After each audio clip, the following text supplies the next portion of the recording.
سورہ صاد کا آغاز ہے۔ سورہ صاد مکی صورت ہے، ہجرت سے پہلے اس کا نزول ہوا۔ قرآن پاک کی ترتیب کے اعتبار سے اس کا نمبر 38 ہے، 38، اور نزول کے اعتبار سے بھی اس کا نمبر 38 ہے، یعنی 38۔ اس میں 88 آیات 88 آیات ہیں اور 5 رکوع ہیں۔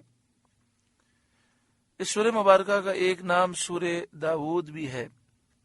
سورہ صاد کو سورہ داود بھی کہتے ہیں۔ اس میں 732 کلمات ہیں، 3067 حروف ہیں۔ بسم اللہ الرحمن الرحیم، اللہ کے نام سے شروع جو بہت مہربان رحم والا۔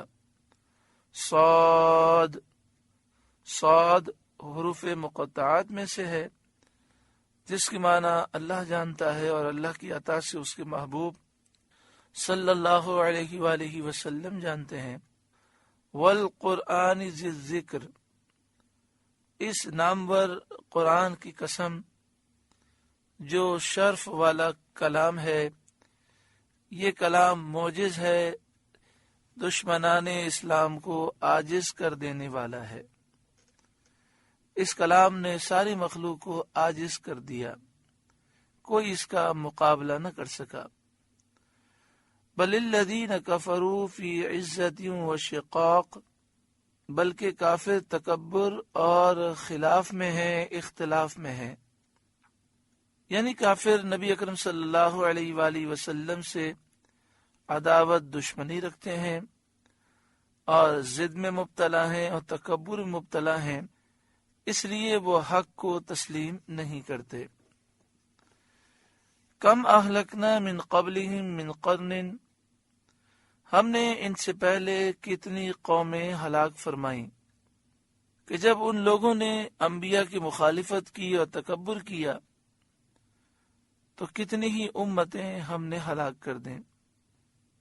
فنادو، تو اس وقت وہ پکارے، وَلَا تَحِينَ مَنَاس، اور چھوٹنے کا وقت نہ تھا، نجات کا وقت نہ تھا۔ یعنی جب عذاب نازل ہوا تو انہوں نے فریاد کی، لیکن اس وقت نجات پانے کا وقت نہ تھا، اس وقت کی فریاد بیکار تھی۔ کفار مکہ نے ان کے حال سے عبرت حاصل نہ کی اور وہ نبی اکرم صلی اللہ علیہ وسلم کی مخالفت کر کے اپنے آپ کو تباہ کر رکھے ہیں۔ وَعَجِبُوا أَن جَاءَهُم مُنذِرٌ مِّنْهُمْ، اور انہیں اس کا تعجب ہوا کہ ان کے پاس انہی میں سے ایک ڈر سنانے والا تشریف لایا، یعنی سید عالم محمد مصطفیٰ صلی اللہ علیہ وسلم تشریف لائے۔ وقال الکافرون ھذا ساحر کذاب، اور کافر بولے یہ جادوگر ہے بڑا جھوٹا۔ نعوذ باللہ من ذلک۔ اجعل الآلہۃ الہا واحدا، کیا اس نے بہت خداؤں کا ایک خدا کر دیا؟ جب حضرت عمر رضی اللہ تعالیٰ عنہ اسلام لائے تو مسلمانوں کو بہت خوشی ہوئی اور کافر بہت زیادہ رنجیدہ ہو گئے۔ ولید بن مغیرہ کافر نے قریش کے سرداروں میں سے اور مالداروں میں سے 25 آدمیوں کو جمع کیا اور یہ ایک وفد بنا کر ابو طالب کے پاس لایا اور ان سے کہا کہ آپ ہمارے سردار ہیں، بزرگ ہیں، ہم آپ کے پاس اس لیے آئے ہیں کہ آپ ہمارے اور اپنے بھتیجے کے درمیان فیصلہ کر دیں۔ ان کی جماعت کے چھوٹے درجے کے لوگوں نے جو فتنہ برپا کر رکھا ہے وہ آپ جانتے ہیں۔ ابو طالب نے حضور سید عالم صلی اللہ علیہ وآلہ وسلم کو بلا کر عرض کیا کہ یہ آپ کی قوم کے لوگ ہیں اور آپ سے صلح چاہتے ہیں، آپ ان کی طرف سے یک لخت انحراف نہ کیجیے، آپ ان کی بات سنیں۔ سید عالم صلی اللہ علیہ وآلہ وسلم نے فرمایا یہ مجھ سے کیا چاہتے ہیں؟ انہوں نے کہا کہ ہم اتنا چاہتے ہیں کہ آپ ہمیں اور ہمارے بتوں کے ذکر کو چھوڑ دیجئے، آپ اپنا کام کریں، ہمارے بتوں کی آپ مذمت نہ کریں اور ہمیں چھوڑ دیجئے۔ ہم آپ کے اور آپ کے معبود کی بدگوئی کے در پہ نہ ہوں گے، نہ ہم آپ کی برائی کریں گے، نہ آپ کے معبود کی برائی کریں گے۔ حضور علیہ الصلوۃ والسلام نے فرمایا، کیا تم ایک کلمہ قبول کر سکتے ہو جس سے تم عرب و عجم کے پوری دنیا کے مالک اور بادشاہ ہو جاؤ گے؟ ابو جہل نے کہا، ایک کیا، ہم 10 کلمات قبول کر سکتے ہیں۔ سید عالم صلی اللہ علیہ وسلم نے فرمایا، کہو لا الہ الا اللہ، اللہ کے سوا کوئی خدا الہ معبود نہیں۔ اس پر وہ لوگ اٹھ گئے اور کہنے لگے، کیا انہوں نے بہت سے خداؤں کا ایک خدا کر دیا؟ اتنی بہت سی مخلوق کے لیے ایک خدا کیسے کافی ہو سکتا ہے؟ نعوذ باللہ من ذالک۔ اجعل الآلہۃ الہ واحدا، کیا اس نے بہت خداؤں کا ایک خدا کر دیا؟ ان ھذا لشیء عجاب، بے شک یہ عجیب چیز ہے۔ وانطلق الملأ منہم، اور ان میں کے سردار چلے ابو طالب کی مجلس سے، وہ نکلے آپس میں یہ کہتے ہوئے، انمشو، کہ اس کے پاس سے چل دو، وَاصْبِرُوا عَلَىٰ آلِهَتِكُمْ، اور اپنے خداؤں پر صابر رہو۔ یعنی یہ کفار کوئی جواب تو نہ دے سکے۔ ابو طالب کی مجلس سے وہ اٹھے اور یہ کہتے ہوئے اٹھے ایک دوسرے سے کہ یہاں سے نکلو اور اپنے خداؤں پر ہی صبر کرو اور ان کی پوجا پر جمے رہو۔ ان ھذا لشیء یراد، بے شک اس میں اس کا کوئی مطلب ہے۔ انہوں نے کہا کہ یہ جو کہہ رہے ہیں کہ سارے خداؤں کو چھوڑ دو، ایک اللہ وحدہ لا شریک کی عبادت کرو، تو کافروں نے کہا کہ اس میں ان کا کوئی مطلب ہوگا۔ ما سمعنا بہذا فی الملۃ الآخرہ، یہ تو ہم نے سب سے پچھلے دین نصرانیت میں بھی نہ سنی۔ یعنی عیسائی بھی 3 خداؤں کے قائل ہیں، یہ تو ایک ہی خدا بتاتے ہیں۔ کفار مکہ نے یہ بات کہی کہ پچھلے دینوں میں جو آخری دین گزرا ہے وہ عیسائیت ہے، تو عیسائی بھی 3 خدا بتاتے ہیں، لیکن یہ کیسا دین لے کر آئے ہیں کہ یہ کہتے ہیں کہ خدا ایک ہی ہے۔ ان ھذا الا اختلاق، یہ تو نری نئی گھڑت ہے، یہ تو انہوں نے صرف ایک نئی بات گڑھ لی ہے۔ اَأُنزِلَ عَلَيْهِ الذِّكْرُ مِن بَيْنِنَا، کیا ان پر قرآن اتارا گیا ہم سب میں سے؟ یعنی اتنے بڑے بڑے سردار مالدار موجود ہیں، کسی پہ قرآن نہیں اترا اور اللہ تعالیٰ نے انہیں منتخب کیا۔ اہل مکہ کو سید عالم صلی اللہ علیہ وآلہ وسلم کے منصب نبوت پر حسد آیا اور انہوں نے یہ کہا کہ ہم میں صاحب شرف و عزت آدمی موجود تھے، ان میں سے کسی پہ قرآن نہ اترا، خاص حضرت سید انبیاء محمد مصطفیٰ صلی اللہ علیہ وآلہ وسلم پہ اترا، ایسا کیوں ہوا؟ یعنی وہ اس کا انکار کرتے تھے اور وہ کہتے تھے ایسا ہو نہیں سکتا، قرآن ان پر نازل نہیں ہوا، یہ خود ایسے ہی دعویٰ کرتے ہیں۔ بل ہم فی شک من ذکری، بلکہ وہ شک میں ہے میری کتاب سے، کہ اس کتاب کے لانے والے حضرت محمد مصطفیٰ صلی اللہ علیہ وآلہ وسلم کا یہ انکار کرتے ہیں، ان کی تکذیب کرتے ہیں۔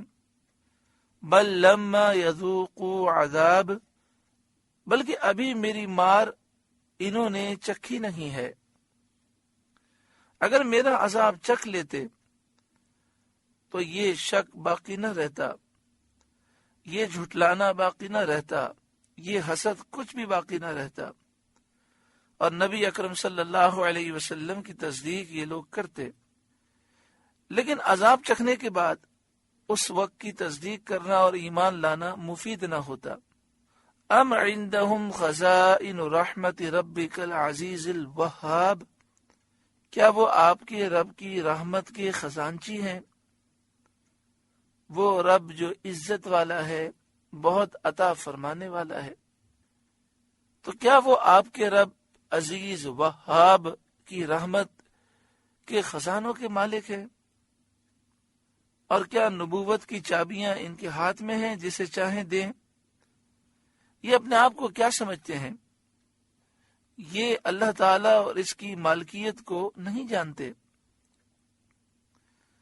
العزیز اللہ عزت والا ہے، الوہاب بہت عطا فرمانے والا ہے، یعنی حکمت کے تقاضے کے مطابق جسے جو چاہے عطا فرمائے۔ اس نے اپنے حبیب محمد مصطفیٰ صلی اللہ علیہ وسلم کو نبوت عطا فرمائی، تو کسی کو اس میں دخل دینے اور اعتراض کرنے کی کیا مجال ہے؟ ام لہم ملک السماوات والارض وما بینہما، کیا ان کے لیے ہے سلطنت آسمان و زمین کی اور جو کچھ ان کے درمیان ہے؟ فَلْيَرْتَقُوا فِي الْأَسْبَابِ، تو رسیاں لٹکا کر چڑھ نہ جائیں۔ یعنی اگر ایسا انہیں اختیار ہو تو جسے چاہیں وہی کے ساتھ خاص کریں اور عالم کی تدبیر اپنے ہاتھ میں لیں۔ جب یہ کچھ اختیار نہیں ہے تو امور ربانیہ اور تدابیر الہیہ میں دخل کیوں دیتے ہیں؟ یعنی یہ آسمان و زمین کے مالک بھی نہیں ہے، یہ رسیاں لٹکا کر آسمان پر چڑھ بھی نہیں سکتے، آسمان و زمین کا ان کے پاس کنٹرول بھی نہیں ہے، تو پھر یہ اللہ تعالیٰ کے امور میں اور اللہ تعالیٰ کی تدابیر میں دخل کیوں دیتے ہیں، اعتراض کیوں کرتے ہیں؟ انہیں اس کا کیا حق ہے؟ کفار کو یہ جواب دینے کے بعد اللہ تبارک و تعالی نے اپنے نبی کریم محمد مصطفیٰ صلی اللہ علیہ وسلم سے نصرت اور مدد کا وعدہ فرمایا۔ جندم ما ہنالک مہزوم من الاحزاب، یہ ایک ذلیل لشکر ہے انہی لشکروں میں سے جو وہیں بھگا دیا جائے گا، یعنی ان قریش کی جماعت انہی لشکروں میں سے ایک ہے جو آپ سے پہلے انبیاء علیہ السلام کے مقابلے میں گروہ باندھ باندھ کر آیا کرتے تھے اور ظلم و زیادتیاں کیا کرتے تھے، اس وجہ سے وہ ہلاک کر دیے گئے۔ اللہ تعالیٰ نے اپنے نبی کریم صلی اللہ علیہ وآلہ وسلم کو خبر دی کہ یہی حال ان کا ہے، انہیں بھی شکست ہوگی۔ چنانچہ بدر میں ایسا ہی ہوا۔ اس کے بعد اللہ تبارک و تعالی نے اپنے حبیب صلی اللہ علیہ وآلہ وسلم کی تسکین خاطر کے لیے پچھلے انبیاء علیہ السلام اور ان کی قوموں کا ذکر فرمایا۔ جندم ما ہنالک مہزوم من الاحزاب، یہ ایک ذلیل لشکر ہے انہی لشکروں میں سے جو وہیں بھگا دیا جائے گا۔ کذبت قبلہم قوم نوح وعاد وفرعون ذو الاوتاد، ان سے پہلے جھٹلا چکے ہیں نوح کی قوم اور عاد اور چو میخا کرنے والا فرعون۔ فرعون کے نام کے ساتھ ذو الاوتاد کا ذکر ہے۔ ذو الاوتاد کا لفظ ہے، اس کے معنی ہے کیلوں والا۔ فرعون کسی پر غصہ کرتا تھا تو اسے لٹا کر اس کے چاروں ہاتھ پاؤں کھینچ کر چاروں طرف کھونٹوں سے وہ بندھوا دیتا تھا، پھر اس کو پٹواتا تھا اور اس پر طرح طرح کی سختیاں کرتا تھا۔